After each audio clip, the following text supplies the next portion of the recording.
And good afternoon. I want to thank all my good friends up here at BNN, emanating from Boston Neighborhood Network. This is Chuck Morse. Welcome to the program. Welcome to my guest, Zvi Koenigsberg. He is the author of The Lost Temple of Israel. Zvi, how are you? Very good, Chuck. Good to be here. Thank you. Zvi, your book is quite unique, and it goes back to your emigrating to Israel after the Six-Day War, and while in Israel, you got involved in an architectural adventure. Archeological. Archeological, thank you very much. I'll be all right. An archeological adventure which led you to write this book. It led you to some very unique discoveries along with several other people. The premise of the book, the evidence you uncovered, indicates that there is another temple in Israel than the temple that we assume is the first temple in Jerusalem. And that this temple, or the archeological evidence of this temple, is in a part of Israel called Samaria. It's at Mount Ebal, which is outside of Nablus. And that it dates back several centuries before the Temple of David. So talk about the lost Temple of Israel, as you call it. Thank you, Chuck. Let's talk about Rembrandt, if we can, for a moment. You'll be seeing in a moment the picture of Rembrandt depicting a chapter in the book of Genesis. There we go, chapter 48. Now, for those who didn't read the book, but maybe saw the play on Broadway or elsewhere, the Joseph with the coat of many colors is the guy wearing the funny hat in the middle. That's Joseph, the son of Jacob. Jacob is lying in bed because he's very old and he's about to pass away. And the idea in Genesis 48 is that Jacob wants to bless the two sons of Joseph, Manasseh and Ephraim. There's another character here. The lady in the picture is the wife of Joseph, but in Genesis 48, she is absent. But that's not the only thing and difference in the text of Genesis 48 and the Rembrandt picture. A whole bunch of differences. And the two sons primarily should be our focus of interest. You see the one closer to the grandfather, that's Manasseh. His coloring is a bit off, and the younger son, Ephraim, has the hands of Jacob upon his head, and if you notice there's a little halo above his head. In the original painting it's a bit difficult to see on TV. And in the biblical story,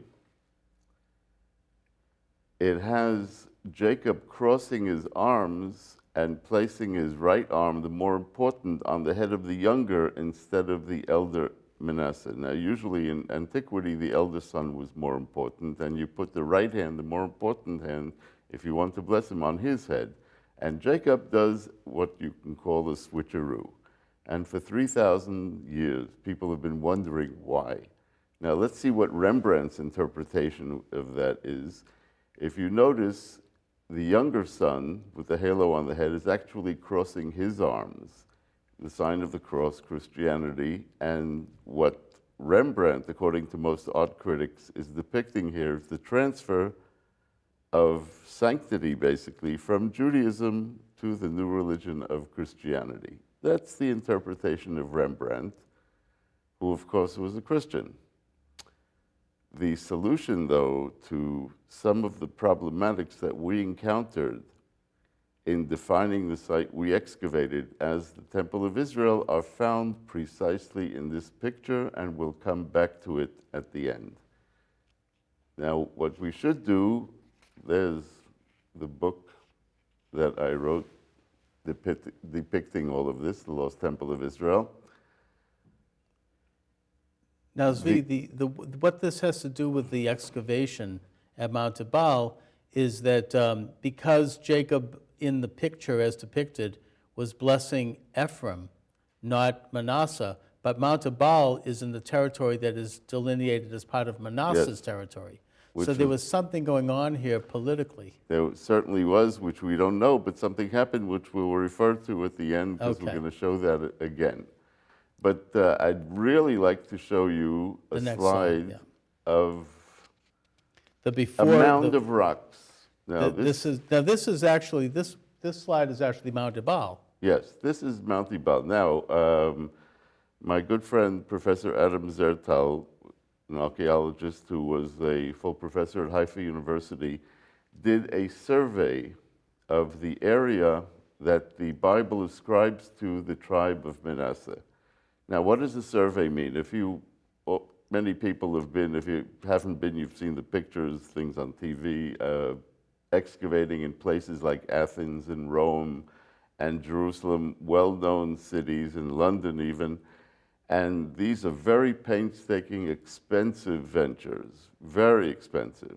Now, what archaeologists have found is that it's very efficient to get a good idea of an entire area by doing a survey. What does a survey mean? It means you physically walk over every square yard of a given area, usually having some historical significance, and you look for signs of antiquity. Now, the signs that you're going to find very rarely are in the form of complete buildings, because aside from the many wars, especially in Israel, you have the fact that people took old stones from older periods and used them in their more modern homes, so everything gets mixed up.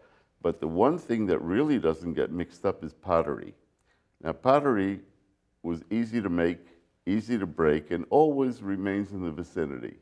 So what happens? You got to go to a particular hilltop and you find 100 pieces of pottery, and you know that 20% belong to period A, 30% to period B, etc. And you get a map, basically, of who lived where, when, how. And this is great information for historical research, excellent infrastructure for historical research. After that long story, my friend Adam Zertal came upon that pile of stones that we just saw on April 6, 1980. A year and a half later, he met me now and told me about it. And I was very, very interested because this was on Mount Ebal. And Mount Ebal is mentioned in the Bible. It's mentioned in Deuteronomy 27, verse 4. It's mentioned in Joshua 8:30 as the site of an altar that Moses commanded the children of Israel to build at this mountain. And Joshua, according to the Bible, did it. And very exciting. And it was even more exciting because the pottery that was discovered there at the site was entirely from a period known as Iron One, which historical consensus basically says that that's the time of the entrance to the land of Israel. So I happened to have been mayor of this little town closest to this site, and I supplied to the expedition the logistics that they needed instead of money, because money they didn't have. My friend Adam, to this day, lives on a kibbutz, which is a collective farm, and what they do in their spare time is milk cows and stuff like that, and they don't really make rap music for money. So any logistics that I could give would help, and we began to work. And make a very long story short, we came upon a structure beneath that pile of stones that you were looking at. And one evening, we were sitting having a cup of coffee in the middle of, actually it was the 13th of October, 1983, a date I will not forget.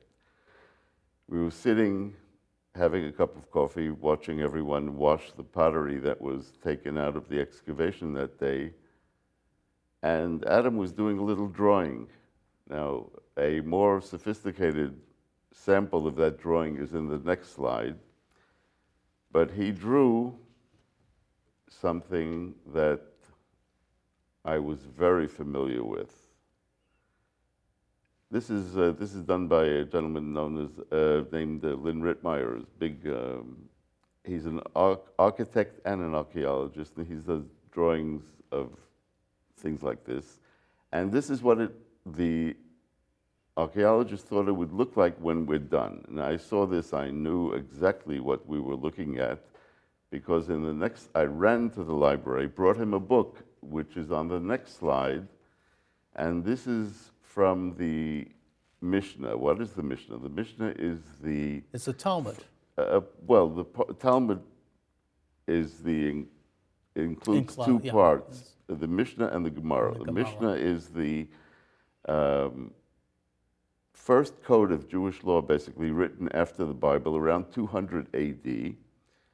And this particular chapter and verse described the altar of the temple that was around during the time of King Herod and consequently, of course, Jesus. And the description here and what we found in the field were so similar as to enable easily the identification of this site as what the Bible was talking about in Deuteronomy 27, verse 4, and in Joshua 8, verse 30.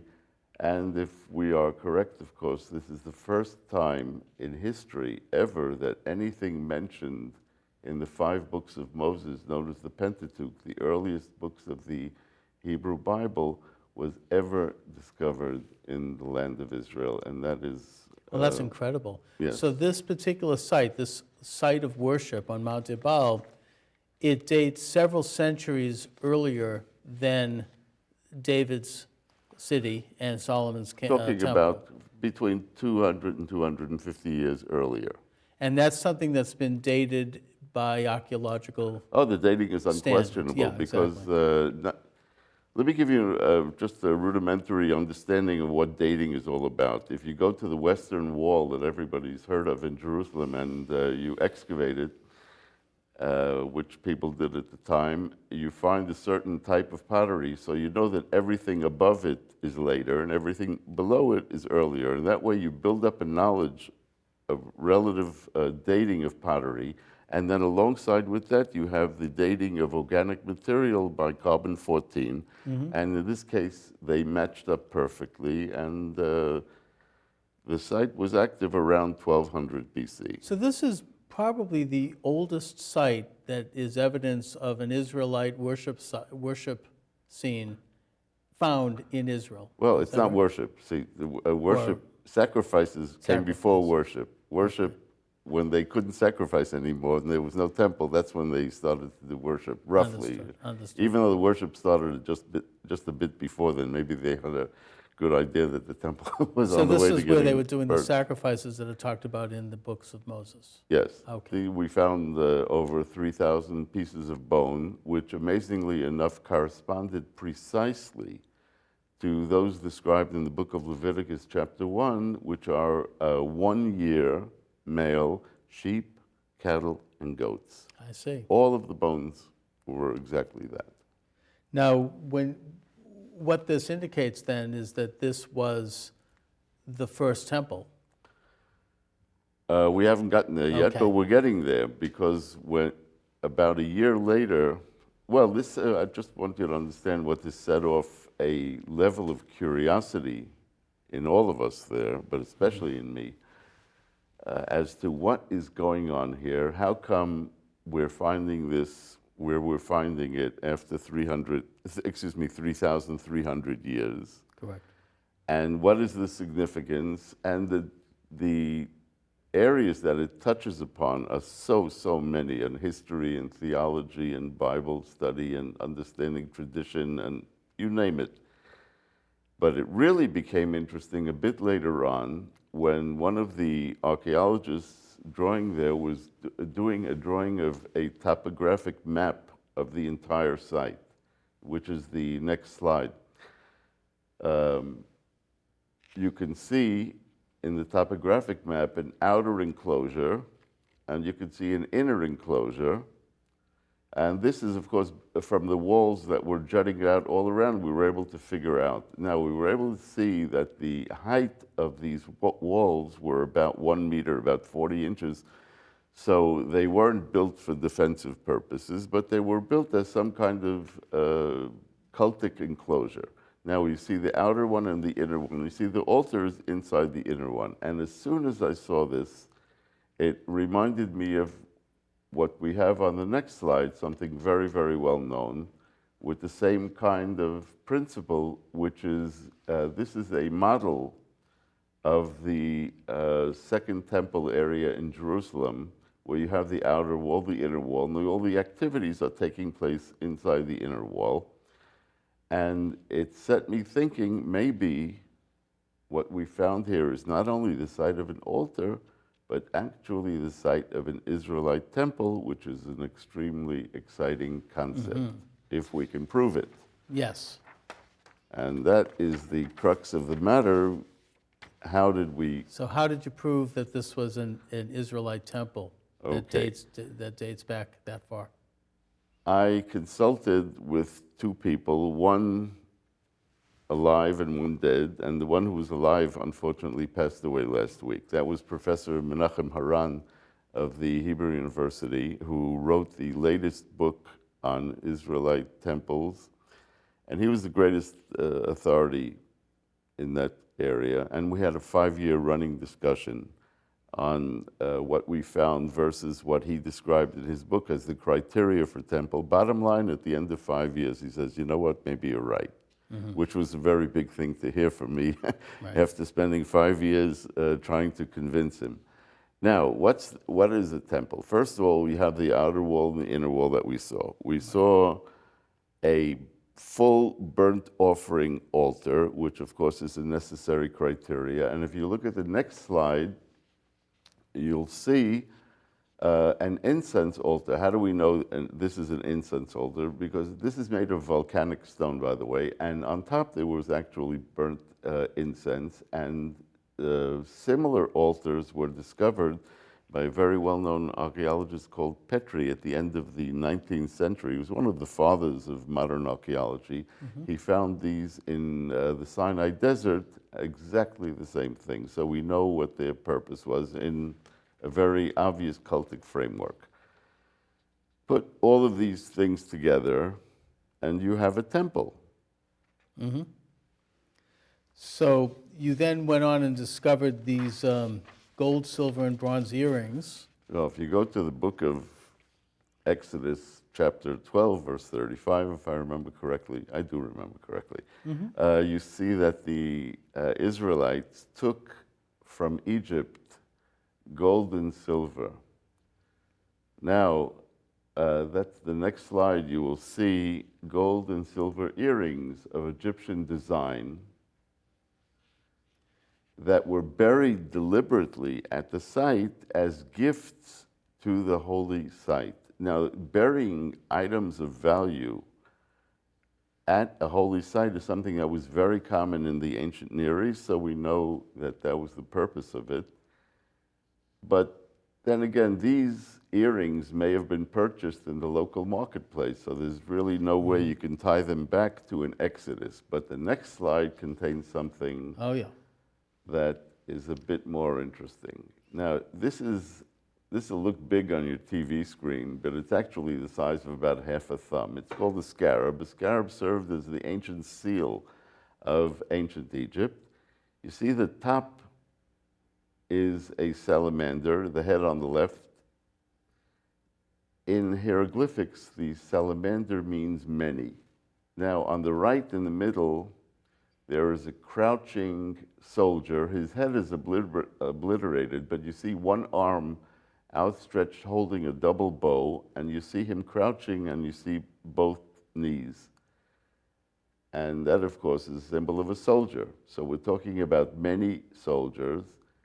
And the bottom incision, which looks like a smiley kind of face, is actually Lord of. Okay. On the left, you have an oblong enclosure with some symbols in the middle. That is called a cartouche. A cartouche is the personal sign of the person who owns it, usually a king. And this, if you remember the movie, was Yul Brynner. Okay, Ramses II in the Ten Commandments. This was the personal seal of Ramses II. And this was also buried deliberately at this site. Now, how do we know that? We ask people to understand these things, and there's a gentleman in Jerusalem, Baruch Brandel is his name. He did the research on this, and he found that 3 exactly like this one were discovered to date, 2 in Egypt, 1 in Cyprus, but all 3 at sites actually built by Ramses II. Now, our site did not contain any Egyptian characteristics at all, and definitely was not built by Ramses. The only conclusion that we can come to is that someone was actually in the court of Ramses, took it through the desert, and brought it eventually into the land and buried it on purpose, precisely where we found it, as a gift again to the holy site. And if we are correct in this assumption, then we have uncovered possibly the first extra-biblical evidence of the Exodus, which again is no small thing. No, it's huge. I mean, it's incredible that Ramesses' seal would end up at the site in ancient Canaan at Mount Ebal. That says that it was either, as you say, brought there by the Exodus, the Jews coming out of Egypt and then reconquering the land under Joshua, or maybe possibly Ramses himself, or one of his ambassadors may have gone there. Maybe, but I've spoken to a good number of the most important Egyptologists who deal with these issues, and I presented them this hypothesis. I think this is a result of the Exodus. Give me an alternate explanation, and no one can. Sure. There simply is no other rational explanation for this thing being where we found it. And it's also not the kind of item that you could purchase in the local market. No, It's very rare, very extremely valuable. And we know that it was, there's an archeological term, in situ, which means in place. And this was definitely deliberately buried at this spot as a gift to the holy site. So There we have it. looks like we have it, yes. That's the so-called smoking gun in all of this. Could very well be the smoking gun. Now, how did I come to all of this? And this is something I really think I should share with you all, because the same evening that we were all excited by looking at the pictures, comparing what we found to what was in the Second Temple altar, Adam phoned up a very nice and interesting gentleman called Benjamin Mazar. Actually, it was Professor Benjamin Mazar. He was at one time president of the Hebrew University for a decade, and he actually conducted the excavations in the area next to the Western Wall in Jerusalem in 1967 after the Six-Day War. Very, very well known, very well respected. And Adam asked me if I can pick him up and bring him to the site. And I did, and that was the first of many, many, many meetings with this. He was retired at the time already, and I made a habit of going to his house to visit him about once a month.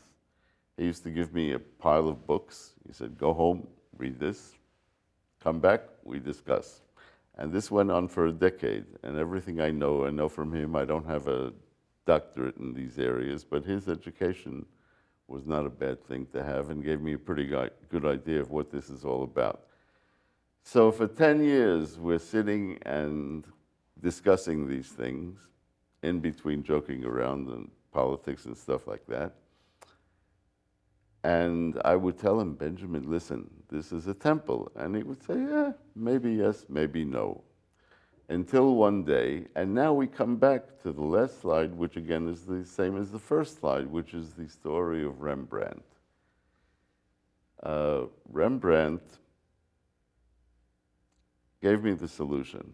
Well, not Rembrandt, actually. Genesis 48 that he is describing. Why did it give me this? What is the solution here? Very interesting.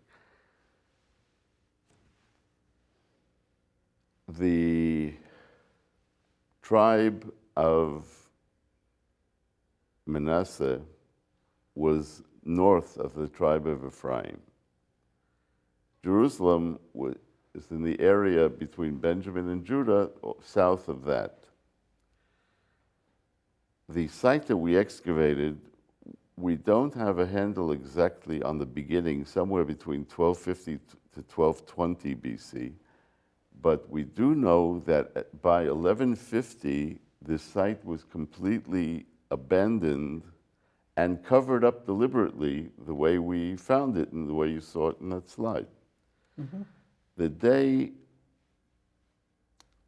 after we made that big discovery, and I was returning Professor Mazar to his home in Jerusalem, I suggested that we stop at a well-known archaeological site called Shiloh.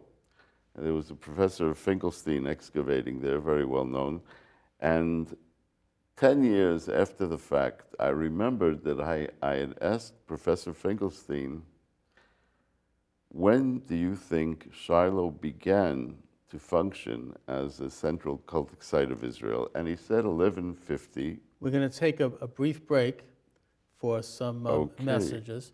And when we come back, we'll continue the conversation about the what was going on in Shiloh and also in Ebal, which predates the events of Shiloh.